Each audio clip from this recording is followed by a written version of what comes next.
The playoffs are here, and you can predict the action all the way to the finals with FanDuel Predicts. Predict the spread, the total points, and even the game-winning moments that make the playoffs. Sign up and get a $25 bonus with FanDuel Predicts. Offered by FanDuel Prediction Markets, LLC, a registered futures commission merchant. 18-plus bonus is non-withdrawable and expires 7 days after receipt. Trading derivatives involves significant risk and may not be suitable for all investors. Manage your activity with their consumer protection tools. Restrictions apply. See terms at FanDuel.com/predicts/bonus-offer-terms. Listen, all you New Yorkers. Excuse me. Taxi. Okay, man, we're looking around. This is the 77 WABC minicast. And welcome back, everybody. So, speaking of California, we were talking about that before. Eric Swalwell, about 2 weeks ago, had to drop out multiple allegations of rape, of sexual assault. It's not a matter of, can Eric Swalwell make a comeback? It's, what number is he going to be assigned at his future home when they reopen Alcatraz? Because this does not look good for him at all, and it couldn't happen to a nicer guy. Now, all of that said, we have other folks in the Democratic Party who are still very much in power, like New York Senator and the Senate Minority Leader Chuck Schumer, who is now leading the fight against defunding ICE. In other words, the guys that remove rapists and hard criminals, sex traffickers, kidnappers, child molesters from New York to make a guy like Chuck look better. He's against that now because that's where the Democratic Party is at this point. You remember the president during the State of the Union address when he said, stand up if you support American citizens over illegals. And every Republican stood and every Democrat sat down, stayed on their fannies. So Schumer obviously now leading this fight. And all I got to say is, well, this is the same guy during the Clinton administration who said this. And I just wonder what changed. Cut 14, go. There's a need to keep the doors open for people who legitimately deserve asylum, but that the abuses are so large that unless you undergo major changes, you're not going to be able to sustain it. Someone's in the country illegally. After 6 months of tracking them down, the INS catches up to them, and all of a sudden that person says asylum and gets another 2 years to go through this. That has not been addressed here, and I think that's a major problem. Also, the many levels of appeal that have been built into the process that make it so long and time-consuming that it becomes ridiculous. Our immigration policies are a shambles, plain and simple. And the word has gone out from one corner of the globe to the other that not only is there a legitimate policy, but there's a policy that's wide open to abuse. Oh, can I vote for that guy? Can we get him back?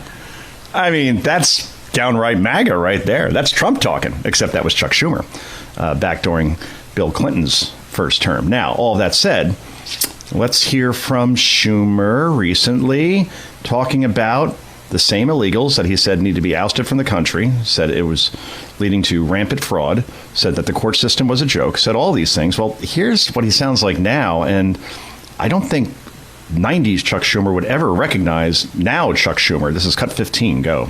The only way we're going to have a great future in America is if we welcome and embrace immigrants, the dreamers, and all of them, because our ultimate goal is to help the dreamers, but get a path to citizenship for all 11 million or however many undocumented there are here. Oh, okay. So 11 million or however many there are here, try 20, 25 million. Let's just make them all citizens. Because what could happen from there? Oh, that's right. They could vote. And then in all these 1 and 2 point races, like in House races, Senate races, suddenly probably would go to the Democrat. Interesting. I mean, does he take like not one, but like 4 showers in the morning just to get the stench off of hypocrisy? It's just unbelievable. And, well, that's the game right there. Do you want to know what the game is? If the Auto Pen administration just happened to accidentally let in 20 million people into this country illegally? No, this is all by design. Meanwhile, it really is amazing to hear the change of heart that Ken Langone, right? He is the CEO of Home Depot, one of the more successful American companies that you'll see. He was very outspoken and against President Trump's tariffs that were born about 1 year and 3 weeks ago, right? Liberation Day, I believe, is what the president called it. And he was leading the business community against it, saying that was really going to hurt his stores as far as having to pass costs on to customers paying more as a result of these tariffs. Well, boy, actually, that never happened now, did it? The whole economic collapse that tariffs would cause, quite the opposite has happened. And we are bringing in hundreds of billions of dollars in revenue as a result of tariffs. And at the same time, it hasn't impacted in any meaningful way what stores like Home Depot can charge. But don't take my word for it. Ken Langone was on CNBC, and now he has gone from Trump is going to destroy the economy to, well, this guy should probably be on Mount Rushmore. I'm serious. Cut 5. Go. Look, let me tell you right now, I am sold on Trump. In fact, I'll say this. I think he's got a good shot at going down in history as one of our best presidents ever. Whoa. That is a real turnaround because you didn't want to vote for him. I tell you the reason. I want to tell you, I'm a believer. What I'm seeing happening is absolutely nothing short of a great thing. One of the most transformative presidents of all time. Yeah, I mean, one of the most, probably the most, at least in my lifetime and in many of your lifetimes. Reagan, I get completely. Like that's the debate, I guess. I can't think of really anybody else. And you could agree and disagree with some things that Trump is doing. But as far as changing the world, and in many cases for the better, find me another president that does that. And I don't think his poll numbers are, you look at like Rasmussen, about 45%. That's still not bad in basically a world right now, or at least a country where getting above 50% is kind of a thing of the past. No president outside of like maybe their first 100 days is going to sit above 50%. The country is too divided and automatically reflexively is against whoever represents the other party. But yeah, that's the thing. Solve the Iran thing as far as the Strait of Hormuz. Get that flowing. And it already is happening. I mean, we'll talk about this just a bit, but when Iran is losing 80% of its revenue, and that is oil imports and exports not being able to get out of the country, and it's losing hundreds of millions of dollars per day, its currency is practically worthless. It has inflation now in the triple digits. It sounds like Venezuela in the Middle East. It will collapse. And plus, by the way, the people hated the government before this. And the RRGC, which is the military, Republican Guard, is the only thing that is keeping this so-called fight going as far as attacking cargo ships in the Strait of Hormuz. And Trump has now put out the order, destroy every ship, every little speedboat that approaches any commercial cargo ship, blow it out of the water. And, well, as we saw with Venezuela, we can do that quite easily. And once they lose that ability to do that, it's already happening, then believe me, this thing will be over, and hopefully we'll have a government that's moderate enough to work with. And that will be one of the great bets that pays off for Trump outside of tariffs, which, again, 90% of the pundits out there said would destroy the economy. It would put us into a recession and America would turn on Trump. And that did not happen. So something is afoot here. Meanwhile, Stephen Miller, who may be at least considered as an MVP within the Trump administration, it's funny. I saw Stephen at the Easter egg roll that I was at about a year ago on the South Lawn of the White House. He and Katie, his wife, and he'd come up, shake his hand, exchange some pleasantries. And I said, Stephen, you really got to try to be more candid on the air. You can't be so shy. Just tell people how you feel. And he got it. I mean, this guy does not hold back, and he makes for a great cable news bite. I think I'll reach out to his people, and we'll get him on this show because it's not phony. This is conviction that you don't teach.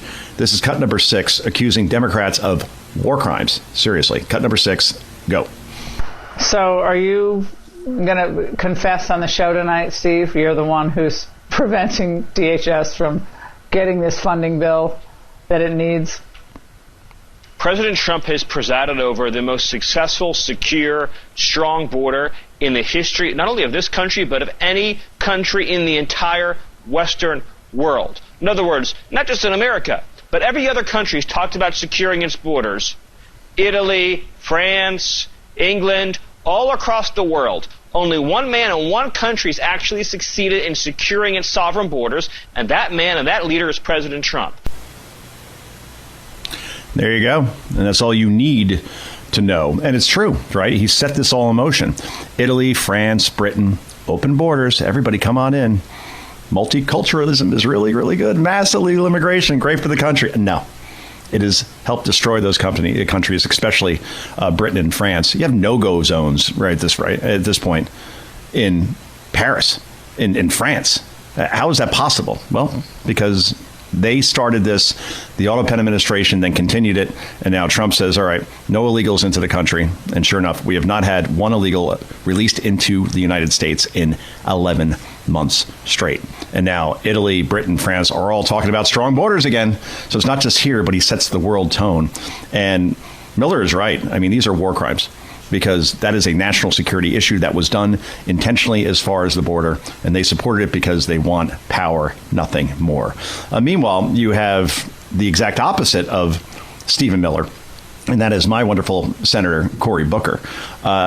Again, the things these guys say, and Booker is not just some no-name senator that you never heard of before. He wants to run for president again.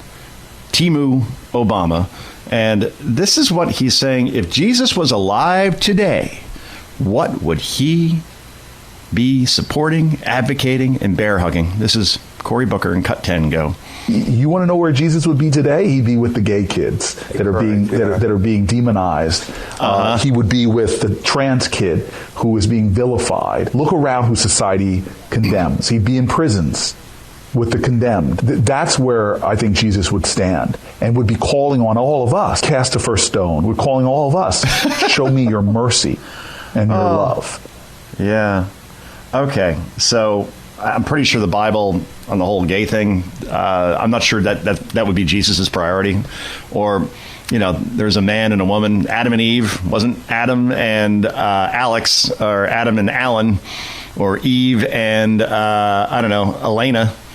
So when he says these things, and you got that clown down in Texas that's running for Senate, James Tallarico, who's basically saying the same thing.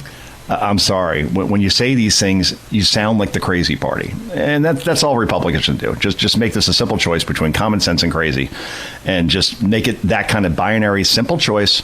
List a couple of examples. Are you for or against open borders? Are you for or against higher taxes or lower taxes? Are you for or against the police and safety in your community? Are you for or against drilling domestically or not drilling domestically? Things like that.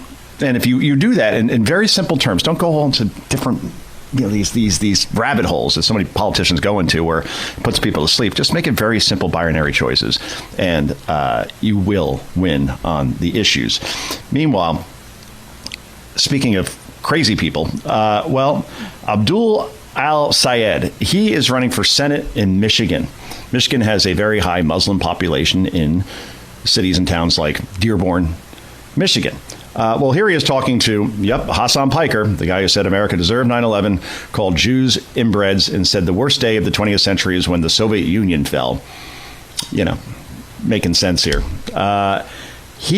Al-Sayed, apparently played lacrosse in college and said that he suffered because all of his white teammates and people he played against, they're all Islamophobic, and that made it very, very hard to play lacrosse in college. Of course, sure, this happened. Cut number 13, go.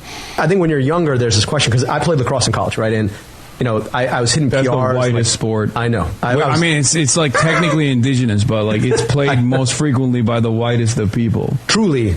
And like crazy. Culturally, like it was, we'll just say, I went to college 2003, 2007. So you were playing lacrosse while people were like, the white people were the most Islamophobic. Up until recently. You got to imagine it was not... traveling was tough. We'll just put it that way. Traveling was tough. Oh, that's not racist at all. Lacrosse is a really white sport. And as a Muslim guy, you really, really had to have it hard. Yeah. Let me tell you the story from 23 years ago that I've never talked about before. How I was picked on because I was from the Islamic community. Give me a break. All right. That's like me going on the air and saying, this NBA, a lot of black guys played. And when I played basketball, because I was a white guy, I was picked on. It's just the way these guys talk, everything is through the prism of race. But we do at least have some comedians out there that will poke fun at this sort of stuff. So I wish I could tell you who this was. And I swear I'm on vacation, but I still, obviously, I'm doing the show. And I did my homework. I don't know who this person is, but it was so hilarious. I'm going to play it anyway. This is an African-American comedian talking about how CNN white women keep telling him that he's oppressed, and it's quite funny, this little skit. And again, I will find out who this is, and I will correct it on the air, but credit to whoever this guy is. This is cut number 1. Go. Just found out I'm being oppressed. I saw it on CNN, a white lady said it. Nobody knows black struggle like white women. And I thought I was having a good life until I got basic cable.